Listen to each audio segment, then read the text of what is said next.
여러분 안녕하십니까? 강준영의 딥 차이나입니다. 저희가 오늘은 전문가 초빙 딥다이브 시간을 마련을 했는데요.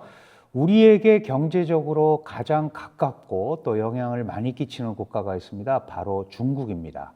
2026년의 중국 경제, 우리에게 도대체 어떤 영향을 주고 우리는 무엇을 봐야 할까요? 지금 주목해야 할 변화의 신호들이 여러 개 나와 있습니다. 이런 부분 오늘 전문가 모시고 좀 알아보도록 하겠습니다. 오늘 모신 전문가는 박한진 교수입니다. 코트라에서 한 30년 근무를 하셨고요. 특히 마지막으로 코트라 중국 지역 본부장을 역임을 하시고 지금 현재는 한국외국어대학교 국제지역대학원의 초빙 교수로 와 계십니다. 박한진 교수 모시고 중국 경제를 도대체 어떻게 봐야 되는지, 그리고 또 현장 경험이 워낙 많으시기 때문에 좀 새로운 인사이트를 주지 않을까 이렇게 생각을 합니다. 박 교수님 어서 오십시오. 예, 안녕하세요. 네. 우선 지금 중국 경제를 보고서 얘기들이 많아요. 예. 중국은 이제 끝났다. 예. 부채의 곤래에서 헤어나지 못할 거다. 망한다. 근데 또 어떤 분들은 보면 아니다. 자세히 보면 또 회복 중이고 저게 지금 구조적으로 좀 전환기에 있는 거지. 막 이러면서 이 설이 분분합니다. 예. 저도 가끔 뭐 다른 유튜브에 출연을 하면 어떻게 되는 겁니까? 그런데 사실은 이게 복잡한 구조를 갖고 있는데 올해 중국 경제, 박 교수님은 어떻게 보세요? 이게 경기가 조금 살아나긴 한 것 같은데. 네. 예. 지금 조금 살아난다는 얘기가 나온 것이 작년 하반기부터 이제 현지 기업인들의 체감 경기가 그전보다 조금 개선이 됐다 네. 이런 게 있고요. 또 경제가 지금 내수하고 투자 부분은 상당히 여전히 위축이 돼 있지만 또 다른 한편에서 보게 되면 지금 수출이 미국의 압박에도 불구하고 예상외로 선전을 하고 있고 올해도 전망이 밝다 이제 이런 근거입니다. 그래서 올해 과연 이 회복세가 예상이 되는가, 이걸 반등으로 볼 수 있는가 하는 논의가 분명히 있는 것은 이제 사실입니다. 다만 지금부터 10년 전 정도의 중국만 본다고 한다면 우리가 연도별로 계절별로 해가지고 이 경기의 반등이냐 아니냐를 가지고 관찰하는 것은 분명히 유효한 하나의 잣대가 됐습니다만은 지금은 이미 중국이 여러 가지 체제적인 측면, 산업적인 측면, 또 정책 측면에서 이미 전혀 새로운 단계로 접어들었기 때문에 이것이 단순한 그 단기간의 경기의 반등이냐 아니냐 하는 것은 이미 시효를 다 했다고 이렇게 보게 되고요. 오히려 그것보다는 이 같은 지금 정책의 방향성, 산업의 구조 측면을 본다 그러면은 전체 경제가 어떻게 새로운 틀로 잡아가는가 하는 이 구조적인 재정렬, 이제 이런 것을 잘 봐야 될 겁니다. 특히 올해는 중국이 정말 야심차게 추진하고 있는 제15차 5개년 경제 그렇죠. 기획이 있지 않습니까?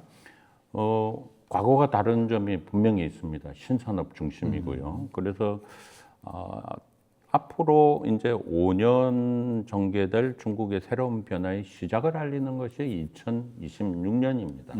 그렇게 본다 그러면 이제는 이제 성장률 혹은 또 주기적인 회복세 이런 걸 볼 게 아니고 이게 성장의 동력이 어떻게 바뀌어 가고 있는가 하는 이런 조정 측면을 보는 것이 가장 중요하고요. 한마디로 말씀드리면 이제는 중국 경제를 숫자로 봐서는 안 된다. 올해 3월이면은 이 양회가 개최되지 않습니까? 그렇죠. 네. 올해 연간 성장 목표율이 공식적으로 제시가 될 거예요. 그러면 또 이게 높니 낮니 얘기가 맞습니다. 많습니다. 예. 거기가 중국에 문제가 생기느냐 안 생기느냐의 논의의 저는 출발점이라고 생각이 들거든요. 어쨌든 이제는 그건 중국을 보는 바로미터가 아니다. 그래서 이것보다는 성장의 구성과 양, 이것이 바로 이 성장 동력이다고 봅니다. 바로 이게 이제 올해 경제를 보는 가장 기본의 맥락이고 포인트라고 생각합니다. 그렇군요. 성장률 수치 이거를 벗어나서 이제는 이 성장 동력이 어떻게 변하는지 이거에 초점을 맞춰야 된다. 근데 어쨌든 이제 세간에서 보면 이런 거예요. 아니 5% 성장을 한다고 그랬다. 5% 내외 그랬는데 못 맞췄다. 그러면 이제 중국은 끝난 거 아니냐. 사실 저도 중국 공부하면서 2050년에 세계 최강의 국가가 되려니까 역산을 해보니까 1년에 4.76%씩 가야 되더라. 뭐 이제 이런 얘기들을 중국에서 많이 들었는데 올해만 해도 중국 경제 성장률이 이제 해외의 어떤 이 예측치라고 그럴까요? 이런 게 4.5% 정도 나온단 말이에요. 예. 중국 정부도 그렇게 막 세게 과거같이 하지 않아요. 5% 내외 뭐 이런 표현을 쓰면서. 그러면 이게 지금 말씀하신 바에 따르면 그냥 성장률 자체의 수치 개념이 아니고 질적 성장. 그 이제 소위 중국이 얘기하는 뭐 신질 생산력 예. 이제 이런 걸로 전환을 얘기하는 거 아닌가? 그렇게 본다면 4.5%도 대단한 거잖아요. 어떻게 보세요, 이 의미를? 예, 우리 흔히 잘 알고 계시지만 4.5% 성장이라는 것이 중국 경제 규모로 본다 그러면은 웬만한 나라 하나, 둘, 셋까지 합친 규모예요. 그렇습니다. 그런 게 하나가 새롭게 생겨난다는 것이거든요. 그것도 양적인 측면뿐만이 아니고 질적인 변화를 동반한다 하는 거는 그 자체가 어마어마하다고 이제 봐야 될 것입니다. 지금 그래프를 한번 보시면 이 안에 대단히 여러 가지 함축적인 의미가 들어가 있습니다. 여기 보시면은 녹색 선, 점선선 네. 같은 경우는 중국 정부가 공식적으로 제시하는 경제 성장률 목표치예요. 네. 이것은 제가 조금 전에 말씀드린 3월에 양회의 연간 목표치 제시하는 그 수치의 시계열 흐름이 되겠습니다. 네. 지난 25년 정도 기간이고요. 빨간 실선 그래프는 실제로 달성한 성장률이 되겠습니다. 이게 보면 첫 번째 팩트는 뭐냐면 과거 2000년대 이후 약 한 20년간에는 정부의 목표치보다도 실제 성장률이 더 많이 했다. 이거는 우리 경제학에서 얘기하는 잠재 성장률을 넘어섰다는 거거든요. 그렇죠. 네. 잠재 성장률을 넘어서는 거는 물가만 오르는 게 아닙니다. 이게 각종 부작용, 사람 인체로 치면은 온갖 성인병이 생기기 시작한다 하는 것이죠. 근데 그것이 2020년 보면은 지금 그래프가 쭉 떨어져 있어요. 저게 바로 우리 잘 아는 2020년에 중국의 코로나19 봉쇄, 또 2021년에 연이은 효과 이렇게 돼 있습니다. 그리고 2022년 이 정도 되면은 무려 경제 성장률이 8% 넘어가거든요. 맞습니다. 이거는 기저 효과고요. 그렇죠. 그 다음에 또 쭉 떨어져요. 이거 별로 좋지 않은 거지요. 근데 이게 이제 작년, 재작년부터 되게 한 4% 후반, 5% 선으로 해가지고 이게 안정세를 잡혀가는 네. 구조라고 보입니다. 그러면 이것은 뭐냐 하면 분명한 메시지가 이제는 질적 성장이다 하는 거고요. 최근 들어서는 이게 목표치하고 실체치 간의 격차가 줄어들고 있습니다. 그리고 제가 다시 한번 강조를 드리면 이 4.5%는 국제기관의 되게 공통된 목표, 예상치가, 전망치가 되겠습니다.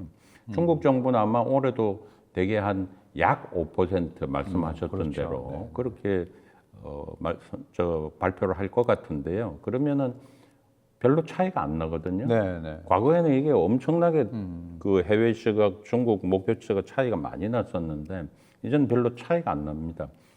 경제가 정상화되고 있다. 네. 저는 이제 그렇게 보고 있습니다. 그래서 다시 한번 강조를 드리면 양적 팽창이 아니고 이제 질적인 전환을 잘 봐야 된다 하는 식입니다. 자, 이제 경제 자체가 중국 경제가 나름대로 안정된 흐름, 정상화 흐름을 잡았다고 그렇게 지금 이제 크게 진단을 해주셨는데 이제 문제는 중국이 안고 있는 이제 고정적인 문제들이 있어요. 뭐 부동산 시장 문제라든지 지방 정부 부채라든지 이거를 해결할 수 없는 건지 해결을 할 수 있는데 못 하는 건지 도저히 방법이 없는 건지 막 이거를 둘러싸고 야, 이게 금융위기로까지 가는 거 아니냐. 막 이제 이런 얘기들이 많이 나와요. 게다가 트럼프 행정부의 정책 중에는 이제 이 금융 환율 전쟁 얘기까지 지금 나오고 있으니까 이거 좀 버티기가 어려운 거 아니야? 이 부채 문제를 이렇게 그냥 놔두면 중국 경제가 버티기 어려울 텐데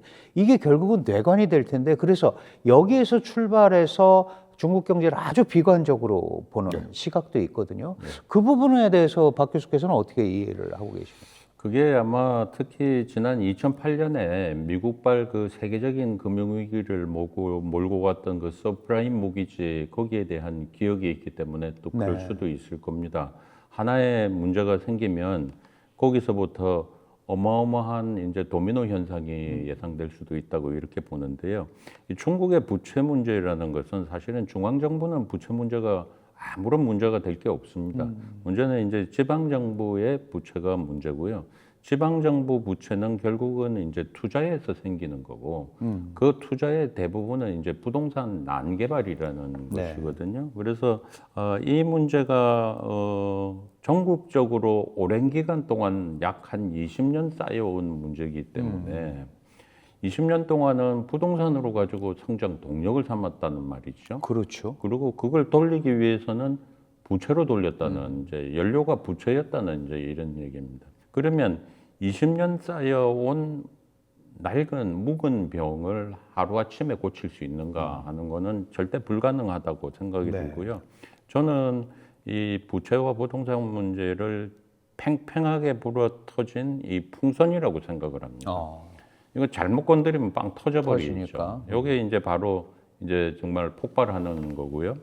그런데 중국 정부가 지금 추진하고 있는 방향은 정말 그 눈에 보이지 않는 아주 얇은 바늘로 조금씩 구멍을 내 가지고 전체는 유지하면서 조금씩 바람을 빼가는 이제 이런 것이죠. 그러면 이 부채와 부동산 문제는 장기적으로 관리하는 것이다. 그래서 올해도 내년에도 중국 경제의 가장 큰 리스크 요인은 부채 부동산은 분명합니다.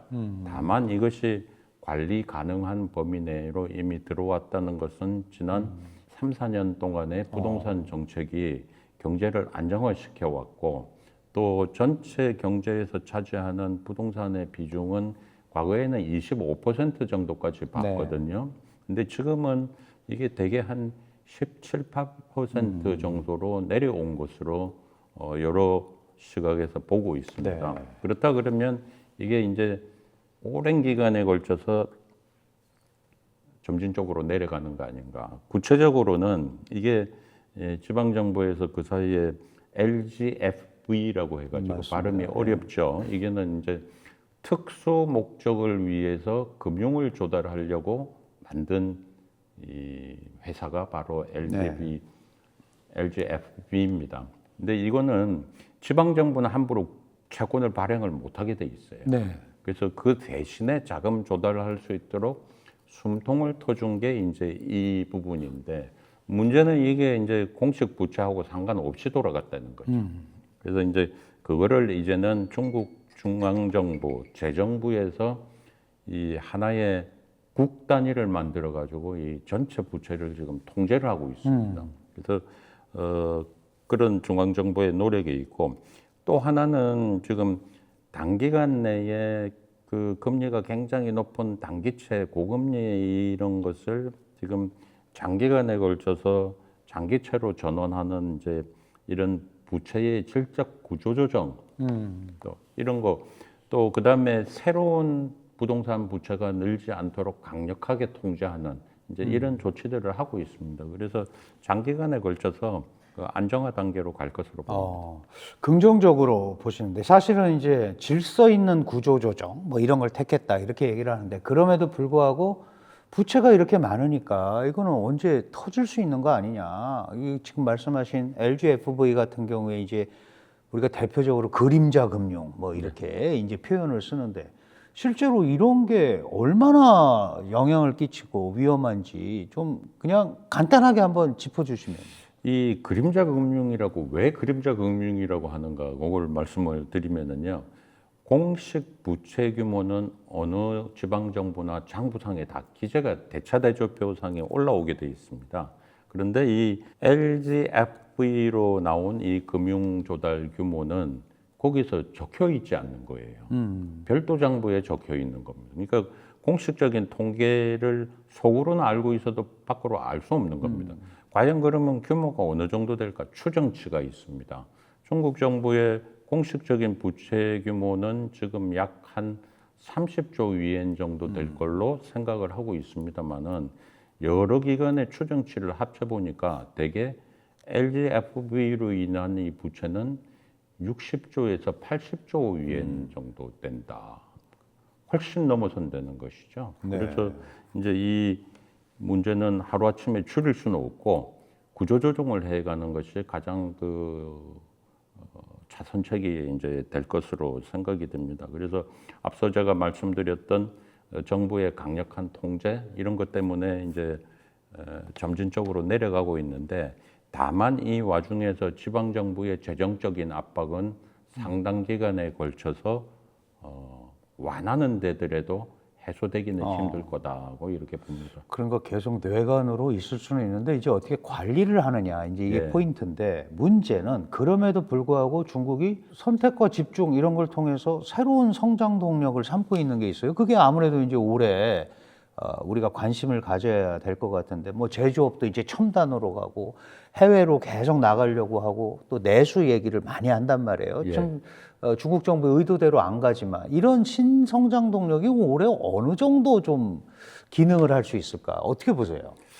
예, 지금 조금 전에 이제 부채 부동산 조정 말씀드렸는데 그 조정만 하고 있으면은 동력이 안 되는 것이죠. 그렇죠. 그러면 사람으로 치면은 이 지금 비만을 감량을 해야 되는데 안 먹기만 하고 새로 먹지만 않으면 사람이 쓰러집니다. 그래서 이제 그걸 방지하기 위해서 새로운 성장 동력도 지금은 이제는 키워가야 되는 시점인데 그것을 대개 한 세 가지 핵심 축으로 잡았다 네. 보입니다. 첫 번째는 제조업 고도화입니다. 중국은 제조업 중심 국가인데 이것을 첨단 제조업 위주로 해가지고 완전히 재편을 해나가겠다고 집중적으로 육성하는 산업을 세 가지를 만듭니다. 이게 이제 중국에서 신삼양이라고 새로운 세 가지라고 해서 하는데 이게 전기차, 배터리, 태양광입니다. 네. 이건 중국의 지금 산업이 세계적으로 아주 주도권을 잡고 있는 분야가 되겠습니다. 그리고 AI 로봇입니다. 네. AI 로봇은 기술 개발로 가는 게 아니고 실용화를 확대하는 방향으로 그렇죠. 가고 상용화를 자꾸 해서 하는 거니까요. 예. 네. 그래서 우리가 뉴스에 보면은 중국에서 로봇 경진 대회가 있니, 육상 대회가 있는 이런 뉴스를 자꾸 보는 거죠. 그다음에 두 번째는 글로벌 확장이 있는데요. 요거는 중국 기업들이 이제 해외로 다시 한번 제대로 나가겠다 하는 그래서 중국 기업들의 해외 투자가 요즘 굉장히 많이 늘고 있습니다. 메이드 인 차이나 한 거를 수출만 하던 데서 이제는 세계 경영을 하겠다는 네. 중국판이고요. 그 목적은 중국 경제 재편도 있고 미국 시장 진출을 위한 이제 우회적인 방법 그런 효과도 있을 것으로 생각이 됩니다. 가장 중요한 것은 내수 전환이 될 겁니다. 그렇죠. 내수 전환 위해서는 구조조정 정말 필수적인데요. 산업 측면에서 볼 때는 국내에서는 제조업이 아니고 서비스업 중심으로 가겠다고 하는 게 가장 핵심이고요. 그것을 가시화할 수 있는 것이 역시 중산층의 소비 패턴 변화다. 약 한 6억 명 정도로 보는 이 계층이 소비 패턴이 바뀌면 전체 소비 구조, 국가 경제도 바뀔 수 있다. 이제 이런 모색이죠.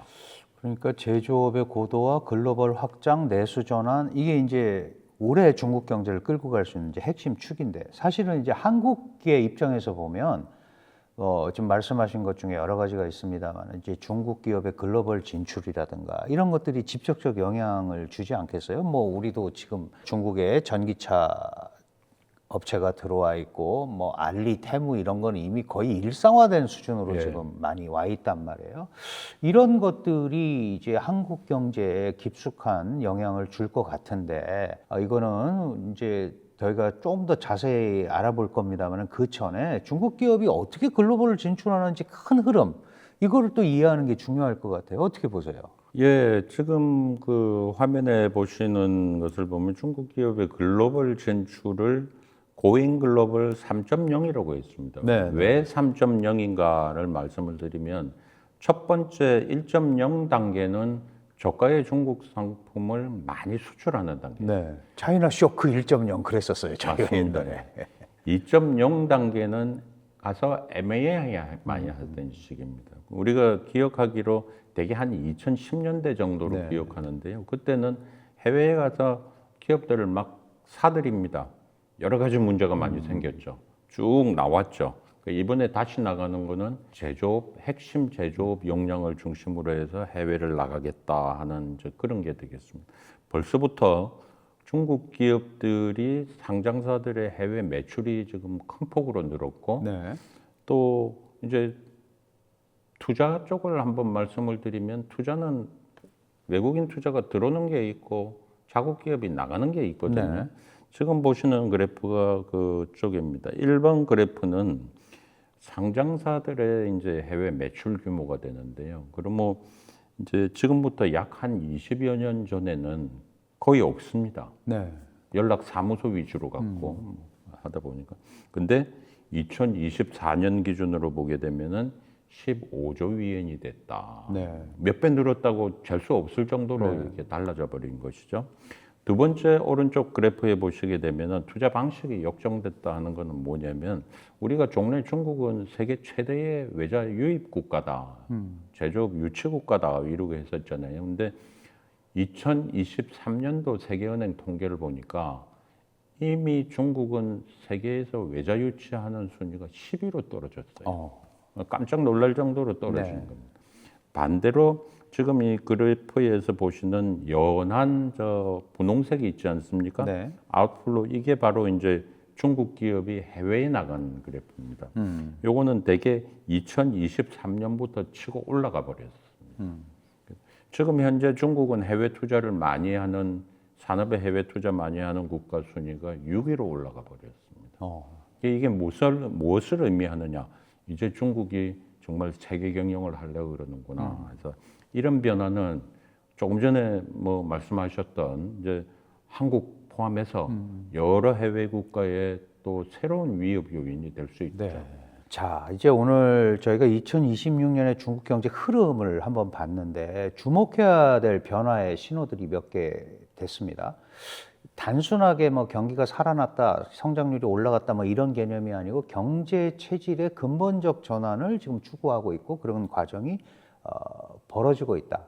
많은 사람들이 얘기하는 부동산 부채, 지방정부 부채 리스크는 관리 가능한 범주에 들어온 것 같다. 물론 그게 뭐 해결됐다는 건 아니죠. 여전히 내관이지만 관리 가능한 쪽으로 흘러가는 것 같다. 우리가 좀 더 주목을 해야 될 거는 중국 기업의 글로벌 직접 진출. 이게 이제 사실 한국 기업하고도 직접 영향이 있으니까요. 이런 것들을 중국 경제의 큰 흐름에서 우리가 좀 한번 봤습니다. 일부를 여기서 마무리를 하고요. 저희가 이제 그렇다면 이 상황에서 한국 기업이 어떻게 대응해야 되는지 하는 걸 가지고 2부에서 다시 한번 박한진 교수님과 말씀 나누겠습니다. 박 교수님 고맙습니다. 예, 감사합니다.